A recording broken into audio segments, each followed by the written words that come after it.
Assalamualaikum warahmatullahi wabarakatuh. Sampurasu. Segenap keluarga besar guru Republik Indonesia, seluruh provinsi Jawa Barat, keluarga besar Pramuka, dan seluruh hadirin yang hadir pada kesempatan pagi hari ini, semoga kita memiliki nurani, memiliki kesadaran bahwa kita ini tinggal di bumi yang terdiri dari empat kalimat pancer. Ada tanah, ada air, ada udara, dan ada sinar matahari.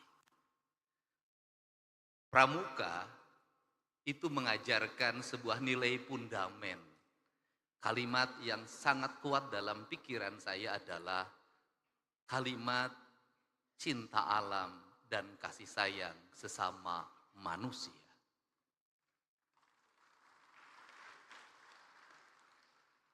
Orang Bali merumuskan tentang nasionalisme dengan kalimat dengan 4 warna. Tanah dilambangkan dengan warna hitam, air dilambangkan dengan warna putih, angin dilambangkan dengan warna kuning, dan cahaya matahari atau panas dilambangkan dengan warna merah.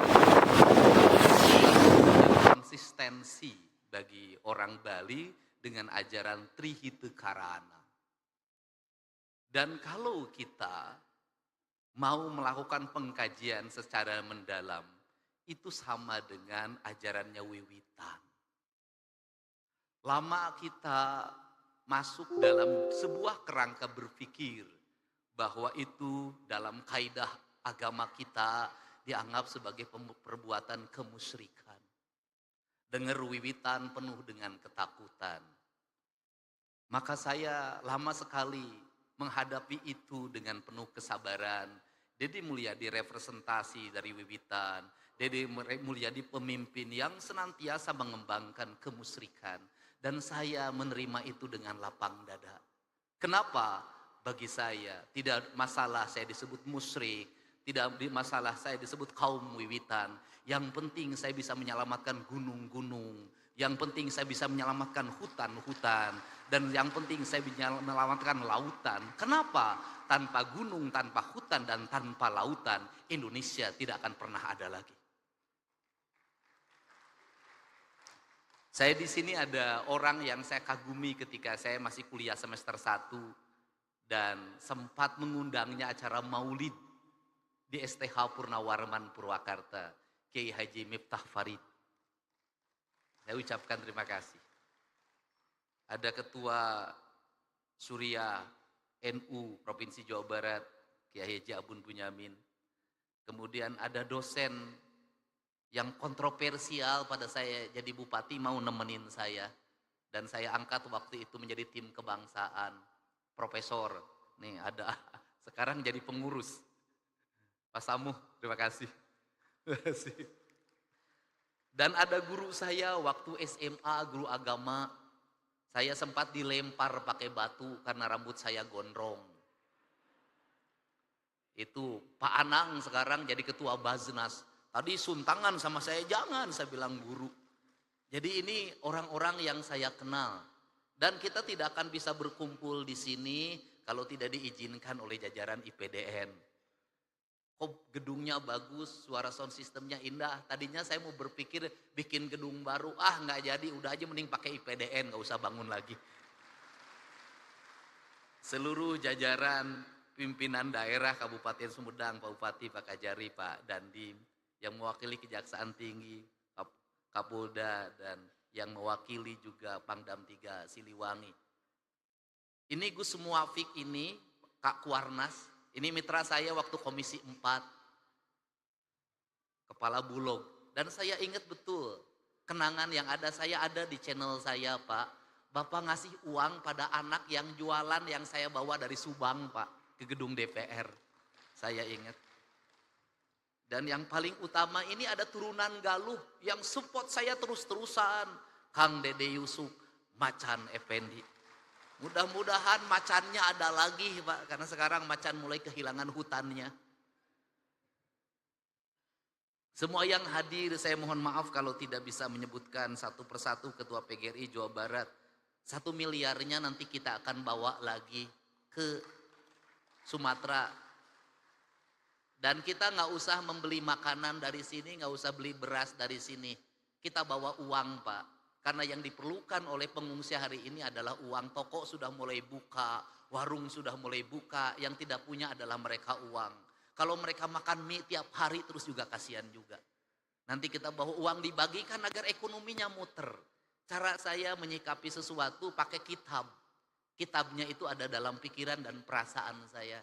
Saya selalu meyakini bahwa bisikan yang terbaik dalam hidup itu adalah bisikan hati yang terjaga dari puasa. Itu prinsip. Saya nangis, Pak. Kenapa saya nangis? Ada hal yang harus dibicarakan oleh kita.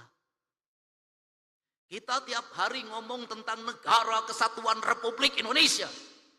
Tiap hari, Pak. Negara Kesatuan Republik Indonesia, negara kesatuan itu negara yang bersatu. Negara yang bersatu itu negara yang tidak terpisah. Dalam kerangka pemahaman Gus Muafik ada 2 hal di situ. Ada Tuhan ketika tunggal, ada Tuhan ketika jamak. Tuhan ketika tunggal disebutnya imanensi, dan Tuhan ketika jamak disebutnya transendensi.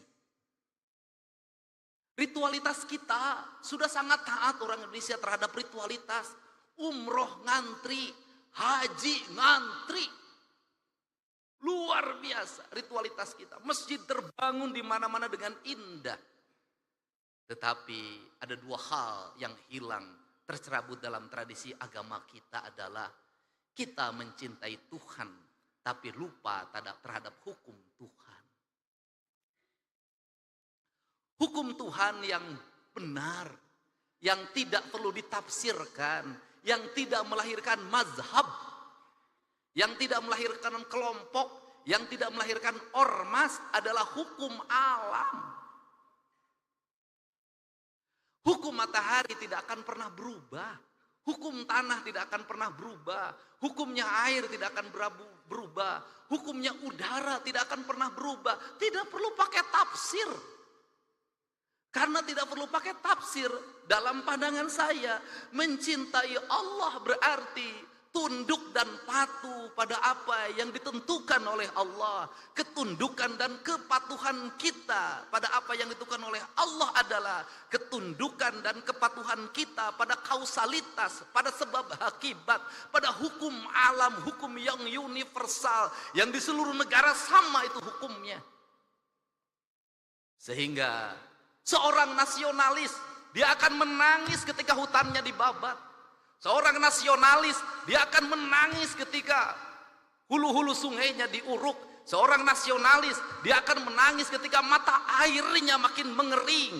Kalau kita mengaku mencintai NKRI, mengaku menjadi nasionalis, membiarkan hutan dibabat, membiarkan sungai diuruk, membiarkan laut diuruk, dan membiarkan mata air mengering, saya katakan Anda pembohong. Dan Anda tidak mencintai Indonesia.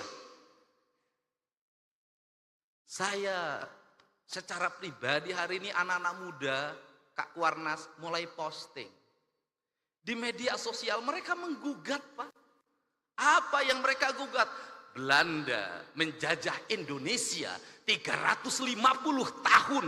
Gunung masih utuh, samudra masih terbentang luas, sungai-sungai jernih. Dia meninggalkan perkebunan yang terhampar, bangunan-bangunan yang indah, gedung-gedung yang kokoh, jalan-jalan yang kuat, jembatan kereta api yang kokoh. Indonesia merdeka 80 tahun. Gunung gundul, sungai keruh, hutang menggunung, bangunan-bangunan hampir tidak ada yang berkualitas, jalan-jalan mudah rusak, jembatan mudah roboh. Pertanyaannya adalah siapa yang penjajah itu? Ini kesadaran, mungkin tidak layak diomongin sama gubernur, tapi saya mewakili hati nurani saya yang selalu ingin saya ungkapkan dimanapun. Kenapa? Ini problem bangsa. Dan kebiasaan kita ini adalah ketika bencana kita ribut melakukan perbaikan. Tapi nanti ketika sudah musim kemarau lagi lupa lagi. Berbuat lagi. Kenapa saya ngomong begini? Saya punya hitungan ekonomi. Kita dapat dari pembabatan hutan berapa triliun. Kita dapat dari pengambilan pasir berapa, dari pengambilan gunung berapa. Tapi ketika bencana berapa puluh triliun, ratus triliun yang harus kita kerahkan. Rugi. Bangun jalan di Jabar, baru bangun, diinjek lagi sama Toronton yang tonasenya 40 ton, 30 ton, rugi, Pak.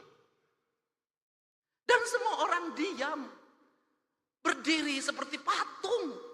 Patung dimusrikan, tapi sikap kita yang mematung, membiarkan kerusakan terhadap Indonesia, dianggap ada sikap yang beriman. Gak bisa. Sehingga inilah yang ingin saya bangun. Gerakan pendidikan kita harus menggerakkan anak-anak kita kembali pada titik dasarnya. Dia adalah manusia Indonesia yang mencintai tanahnya. Problem anak-anak kita hari ini apa? Dia tidak mengenal tanahnya. Kenapa tidak mengenal tanah? Sejak lahir kakinya tidak pernah menginjak bumi. Pakai sendal, di sepatu. Tidak pernah berlari di pematang sawah. Tidak pernah berenang di sungai. Tidak pernah dia berlari menuju gunung. Dia menghabiskan waktu dalam setiap hari hanya dengan gadget. Dia mengenal ikan di gadget. Dia mengenal padi di gadget. Dan setelah itu negara lain mengintip kita. Dia kemudian mengunci kita, otak kita. Mengunci otak anak-anak kita. Standarnya sebegini. Orang Indonesia umurnya segini. Kenapa? Mereka sudah punya rumusan. Kenapa? Bahan baku tempenya dari saya. Saya sudah tahu itu kualitasnya. Dagingnya dari saya. Semuanya dari saya. Saya sudah tahu isinya apa. Kamu umurnya sekian. Nanti ada penyakitnya ini. Dan ketika penyakitnya ini ahlinya dari saya. Alat kesehatannya dari saya. Teknologinya dari saya. Kamu akan jadi bangsa dungu selamanya.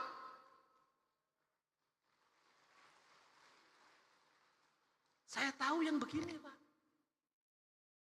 Setelah itu permainannya dari saya, filmnya dari saya, permainannya dari saya, gambar-gambarnya dari saya, semuanya dari saya. Kita menjadi bangsa penjual, penghamba. Kita kaya, tapi posisi kita menjadi orang miskin. Kita ini bangsa kaya raya, Pak Ketua DPRD, tapi kita kayak orang miskin. Mangga diambil dan kita menyembah pada yang mengambilnya. Ini prinsip. Gerakan kepramukaan harus seperti ini. Gerakan agama harus seperti ini, menjadi solidaritas kesadaran. Kenapa? Mumpung masih ada waktu. Sebelum semuanya terlambat. Saya ngomong hari ini, pramuka itu kitri.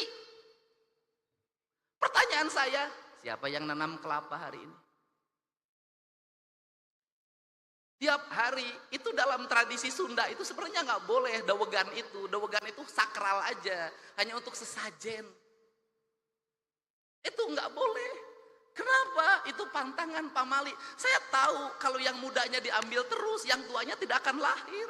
Akhirnya kita hari ini harga yang mahal kelapa. Kelapa karena bijinya juga diperlukan untuk industri biskuit di Cina. Barang yang murah kita ini tiap hari ngomong nanam nggak ada. Maka pemerintah Provinsi Jawa Barat tahun ini itu membuat sebuah kewajiban. Seluruh bantaran sungai setelah dinormalisasi, setelah rumah-rumah kumuhnya dibongkar, maka harus tanamin pohon kelapa sepanjangnya. Saya tiap hari nanam pohon kelapa.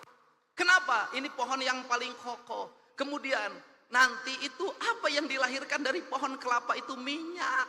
Dulu kita di mana di Jawa Barat penghasil minyak terbaik? Ciamis.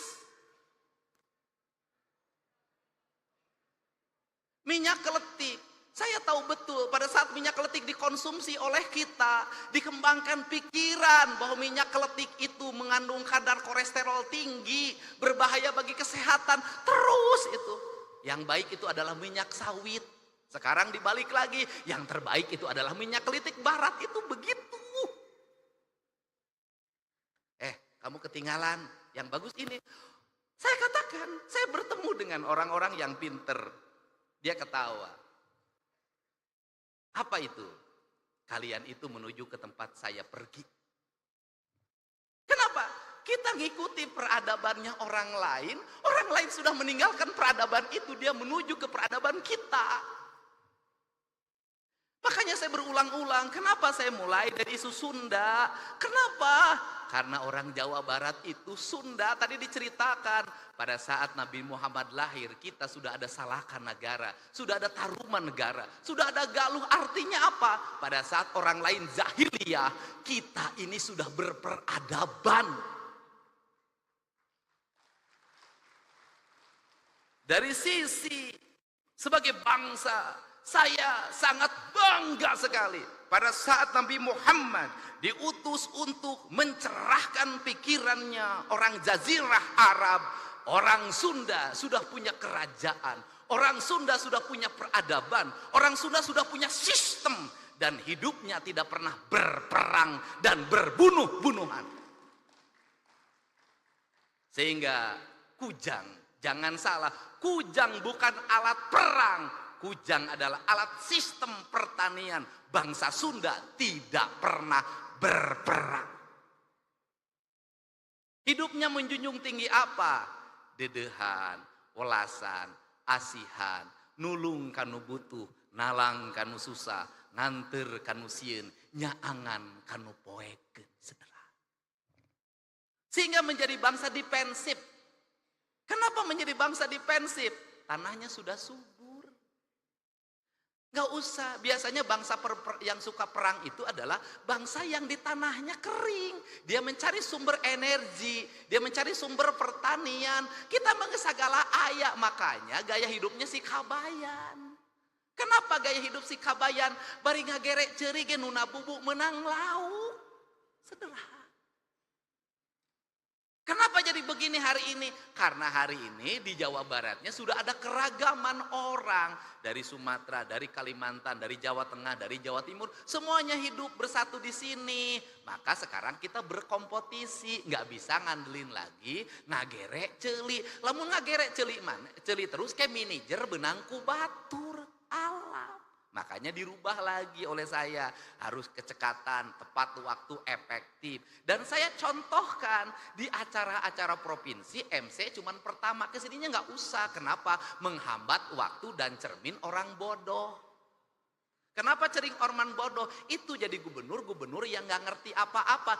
Diukoe dititah. Maju ke depan pidato aja disuruh. Yang terhormat Bapak Guru kami persilahkan. Manja kudu persilahkan. Ambil kesempatan. Jangan nunggu dipersilahkan. Gak boleh lah. Efektif, satu hari sekian acara. Kenapa saya ingin mengefektifkan ini? Kenapa? Karena keuangan saya efektifkan, waktu saya efektifkan, kinerja. Ini saya kasih tahu ke teman-teman DPR. Ini aja yang menarik di Pemda Jabar. Pada saat pegawainya full kerja, kinerjanya lemah. Pada saat pegawainya setengahnya yang kerja, setengahnya di rumah, kinerjanya malah lebih bagus. Kenapa itu dilakukan? Duitnya kan kita berkurang 2,458 triliun. Saya harus ngirit listrik, saya harus ngirit air, dan kemudian jalan gak usah macet kalau pagi-pagi. Akhirnya pegawainya setengahnya sekarang WFH di rumah aja. Kemudian lebih produktif saya lihat. Dan mereka pendapatannya lebih baik. Kenapa? Tiap hari gak usah jajan di kantin, gak usah ngongkos mobil. Tapi kan kinerjanya, ini alam sudah beda, bukan alam lagi berkumpul hari ini. Hari ini adalah alam berproduksi. Produksi hari ini nggak usah lagi panas-panasan, bisa jadi sambil tiduran. Memang dunianya sudah dunia digital, ini birokrasi modern. Tetapi, kalau untuk pendidikan dasar, nggak boleh.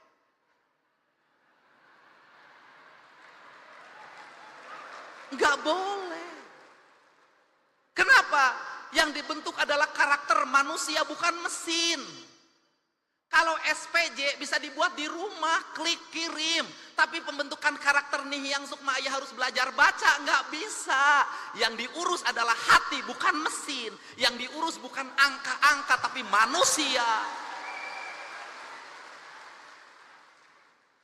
Jadi saya tidak setuju anak SD menggunakan HP, anak SMP menggunakan HP. Kenapa?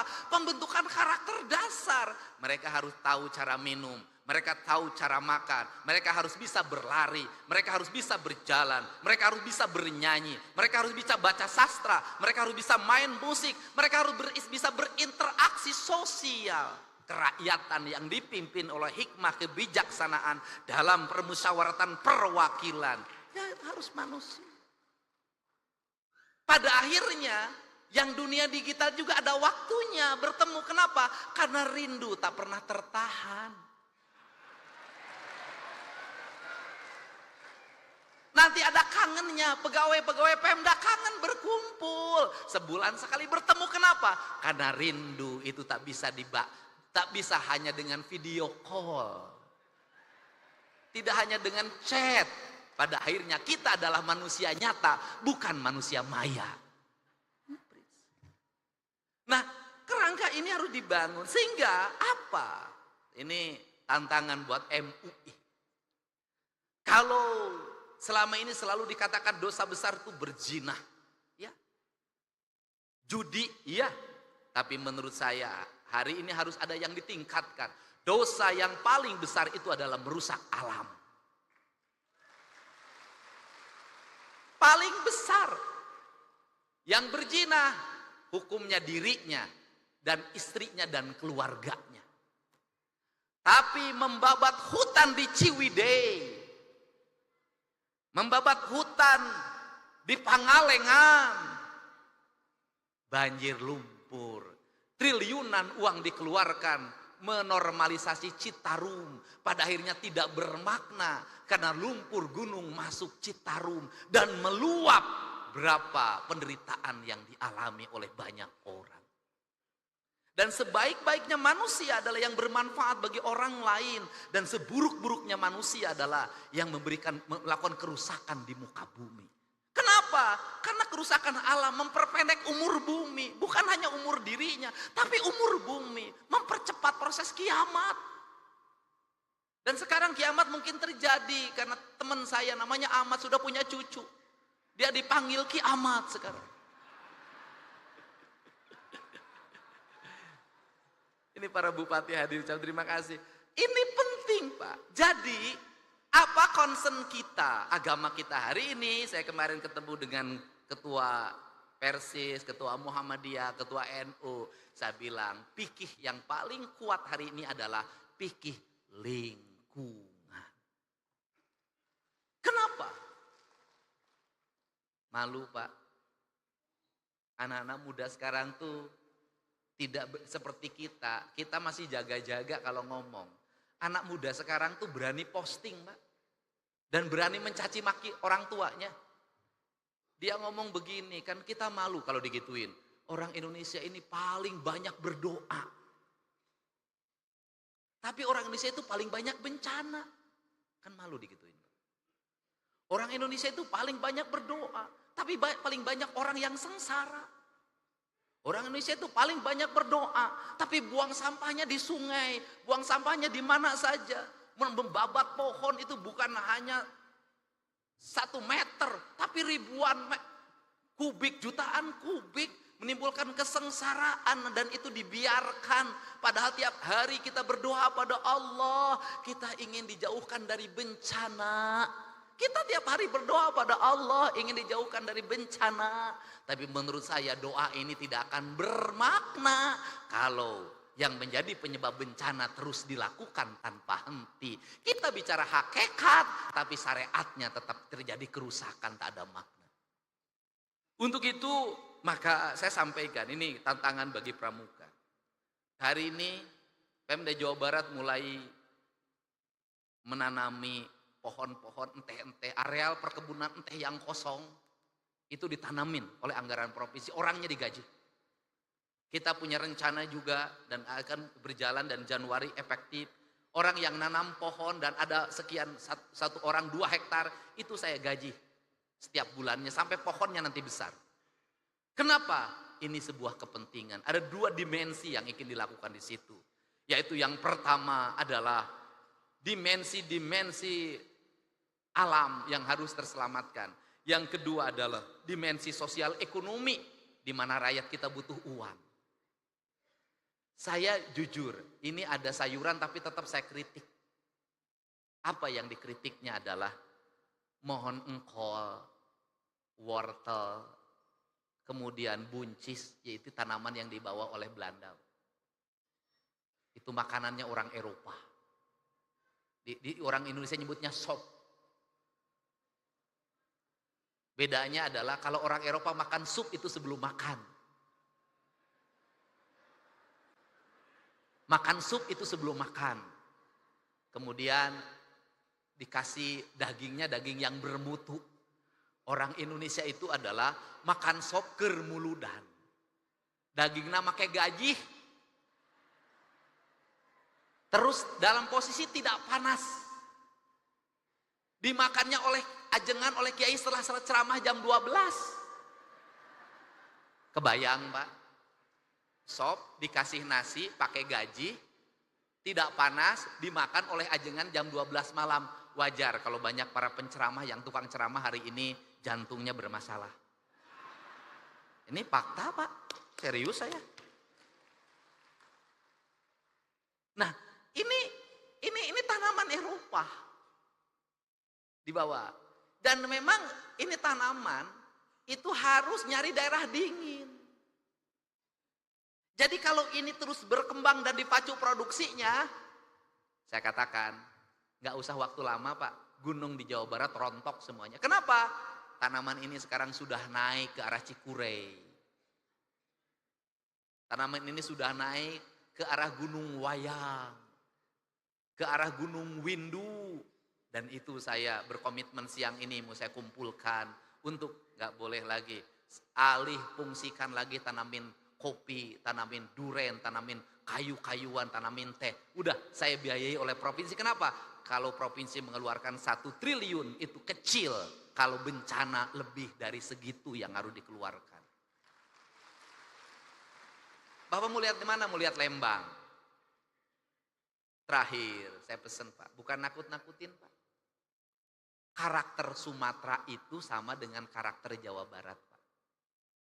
Tanahnya sama suburnya. Ada harimaunya, cuman bedanya harimaunya di Sumatera ada macannya, di Jawa Barat macannya jadi anggota DPR. Nah, mantan wakil gubernur. Dan saya pendukung beliau ketika menjadi gubernur dulu. Nah, dan saya buktikan di tempat saya menang, Pak. Nah, itu harimau Sumatera sama harimau Jawa di Kalimantan tuh nggak ada harimau. Jadi tanah gembur. Jadi Belanda itu menetapkan Sumatera berdasarkan peneliti BRIN dari UGM. Itu dulu Belanda menetapkan sebagai daerah hijau. Daerah hutan lindung, daerah konservasi, daerah taman nasional. Jawa Barat juga sama, daerah di sini nih mulai Bandung, Lembang, terus ke Garut, terus ke peradabannya, dan kemudian terus di daerah Cipanas, semua sama. Jadi, kalau tekstur tanahnya terus dicabutin akarnya, maka potensi longsor sangat tinggi. Ditambah lagi ada potensi paling berat, sesar Lembang. Dan kalau sesar Lembang, nauzubillah jangan terjadi, kita berharap. Maka siapa yang paling berat? Bandung. Karena Bandung itu cekungan. Begitu gunungnya jatuh roboh, air meluap, maka ini akan berubah menjadi danau dengan tingkat air yang sangat tinggi. Untuk itu ada 2 hal yang mesti kita lakukan. 1, kita mencoba untuk segera membenahi alam Jawa Barat ini yang rusak. Yang kedua, setelah membenahi alam ini, setelah sungainya dinormalisasi, setelah pohon-pohonnya ditanam, setelah gunung-gunungnya dihijaukan, setelah kita melakukan ikhtiar-ikhtiar kemanusiaan, maka kita berpasrah pada Allah. Jangan berpasah terus tanpa ikhtiar kemanusiaan. Nah, ini yang saya sampaikan sehingga saya mengucapkan terima kasih. Sekolah-sekolah, dinas pendidikan harus mulai dirumuskan kurikulum yang paling utama kita hari ini bukan lagi ngajarin anak-anak menggunakan gadget. Gak usah diajarin anak-anak kita lebih pinter dari kita. Gak usah diajarin anak-anak kita menggunakan HP, laptop, udah lebih pinter dari kita. Yang harus diajarin anak-anak kita hari ini adalah kembali sekolah bukan hanya ruang kelas yang digunakan, tetapi luang alam terbuka sebagai basic pembentukan pendidikan. Jadi kalau ada satu hari saya harapkan nanti Ketua Kuarda Jawa Barat, kalau ada satu hari anak-anak pakai pramuka di sekolah terutama SD dan SMP dan SMA, SMK, saya harapkan di baju pramuka itu mereka tidak di dalam kelas. Tapi mereka berada di luar kelas, membersihkan sungai, menanam pohon, kemudian belajar memasak di alam terbuka. Dia memahami lingkungan. Kenapa? Anak-anak kita hari ini nggak bisa lagi masak sayur asem, tidak bisa nyambel, tidak bisa nyangu, tidak bisa ngaliwet. Anak-anak karena tidak bisa fast food, go food.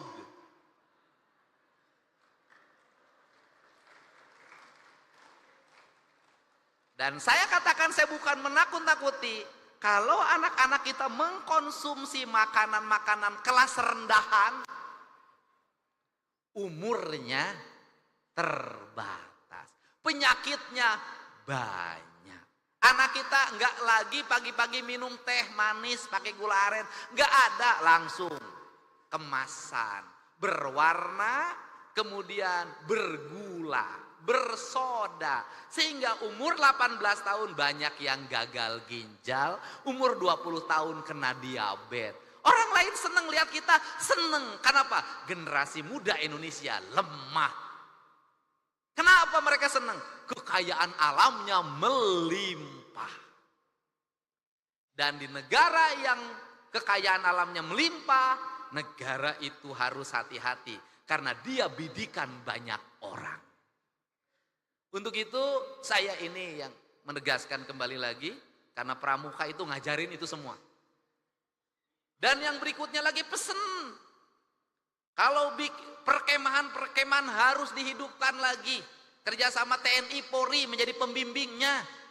Kenapa? Saya masukin mereka ke barak militer terbentuk. Bisa baris, bisa upacara, bisa jadi paskibra. Si Egi wae nu ngacapruk rada hidang.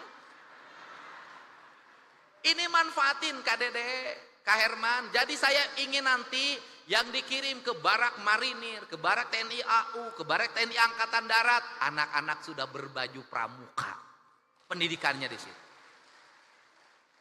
Ini pembentuk karakter-karakter ini karena kerjasama kami dengan Polda dengan Polres. Hari ini angka geng motor sudah hampir menurun. Yang terakhir kemarin di Bandung sudah ditangkap. Kita ini waktunya hanya terbatas dengan Pak Kapolda. Pokoknya Pak Dedi, Pak Gubernur, 2 hari pasti kena. Kita terus update, menurun. Dan yang paling jadi ancaman hari ini adalah pelecehan seksual pada anak-anak di bawah umur yang dilakukan oleh bapak tiri yang ibunya pergi ke timur tengah jadi TKI.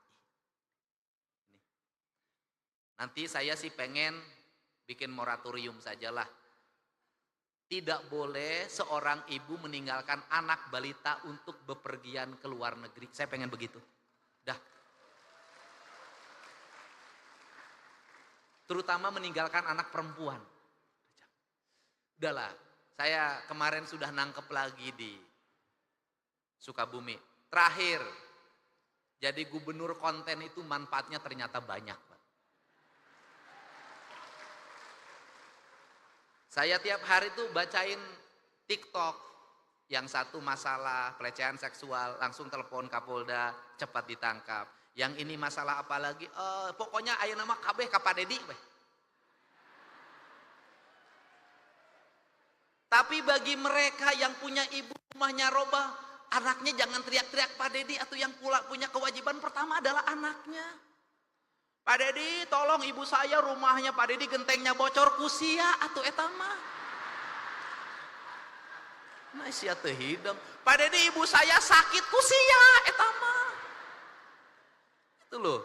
Nah, saya hari ini alhamdulillah ya terupdate karena sekarang berani speak up. Kemarin kan 6 orang Garut, orang mana-mana. Kemudian berjalan kaki sudah 2 hari di Aceh, sudah bisa diantarkan pulang gara-gara Pak Dedi saya di Aceh, Pak Dedi. Saya koordinasi dengan Polresnya, terus bisa. Hari ini lagi 45 orang Jawa Barat, orang Garut, orang Cirebon, orang Purwakarta, orang Subang. Ya pokoknya Bupatina di area kabeh. Ya, kemarin dia di Takengon, di daerah saya telepon Kapolres Aceh Utara, itu Kang nggak bisa ditembus. Hari ini sudah bisa tembus, mereka sudah ada di Lok Semawe. Hari Kamis mau saya jemput, saya kembalikan ke kampung halamannya. Itu gara-gara gubernur konten. Nanti ada manfaatnya itu. Nah, cuman yang tidak saya layani cuma satu. Pak Dedi tolong kawin saya. Nah, itu saya tidak layani.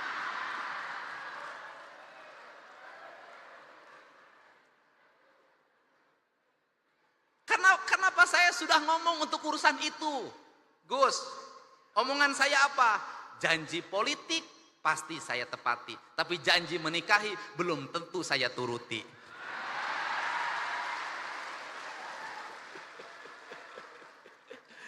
Saya terima kasih ya. Dan ya kita hari ini sudah orang Jawa Barat, saya meyakini kita punya harga dan punya martabat. Kita bisa membantu saudara orang lain yang kesusahan. Nanti suatu saat juga kita ketika kesusahan akan dibantu orang.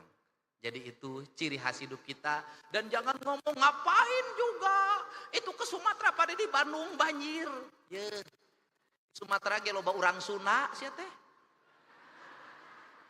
Barang amprok, aduh urang Sunda hungkul. Loba di Sumatera Barat aja 60.000. Urang Sunda lain, urang Sumatera Barat tunggul di ditu, sia teh ulah galak, urang dia ge loba di ditu. Loba sia teh. Nah, tetapi kan semuanya selesai. Artinya Bandung solusinya saya udah nemu. 1, gunungnya dihijaukan. Yang kedua, sudahlah daripada capek-capek rumah di bantaran sungai kita relokasi, sudah. Pimpinan DPR saya mohon izin. Daripada terus-terusan tinggal di bantaran sungai ada hampir 1.500 rumah. Mau tiap tahun gitu-gituan, udah daripada tiap tahun ngomong hal yang sama, kita pindahin. Sudah, cukup duit kita untuk menyelesaikan mereka, cukup. Asal kita mau efisien, sudah selesai. Saya pilihnya begitu. Tiap hari, saya paling lucu itu di Dayakolot. Yang paling utama Dayakolot itu bertentangan dengan keadaan. Ai dayeuh teh pan kota, ai kolot teh orang tua, ayeuna geus nu batur kabeh. Itu orang kebanjiran, tendanya di atas bendungan. Cek aing teh lieur yeuh.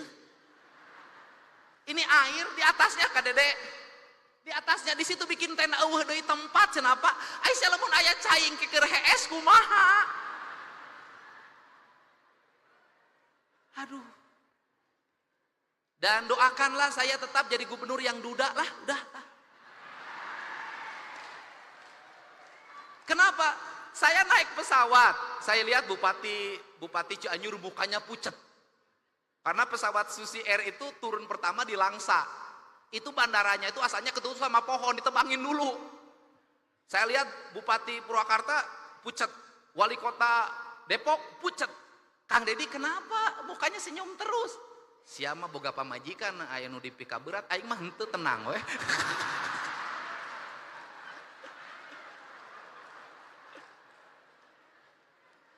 Orang lain begitu turun langsung WA-nya pada keluar. Papa, alhamdulillah selamat papa muah. Aing begitu dibuka, begitu ada WA langsung. Pak Dedi, ya anu di Bandung ya Dayakolot ya butuh selimut ya Pak Dedi. Aing nu kieu di wae ka aing. Sudahlah Pak, jadi berbahagialah punya Gubernur duda karena tak ada rasa takut dalam dirinya. Yang dirindukan hanya warganya, bukan orang yang dicintai di rumahnya. Nah, biarkan saya tadi pagi itu anak saya ngamuk, pucat wajahnya, dan kemudian ternyata Nihiang itu marah karena ketuk kamar saya dikunci, saya lagi mandi. Kemudian, kamu kenapa? Habis itu anak saya langsung masuk kamar meriksa. Ternyata anak saya cemburu, takut saya ada perempuannya di dalam.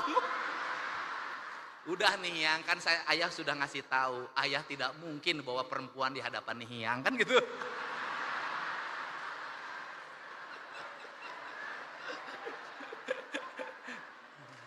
Kalaupun ada pasti ayah sembunyikan, ayah tidak mau melukai hati Nihiang gitu.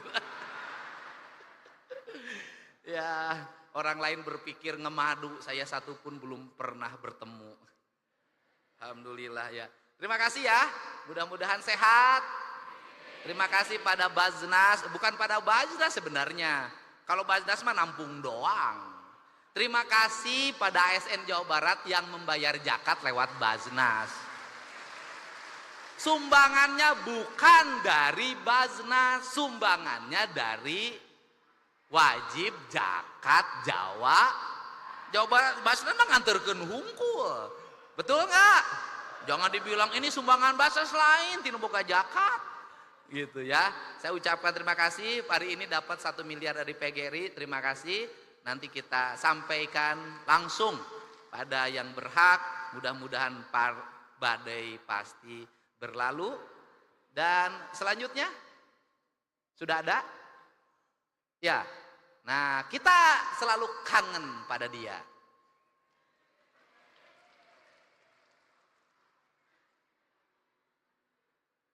Kalau saya kan merangkap MC segala macam lah profesi saya. Saya adalah laki-laki penghibur.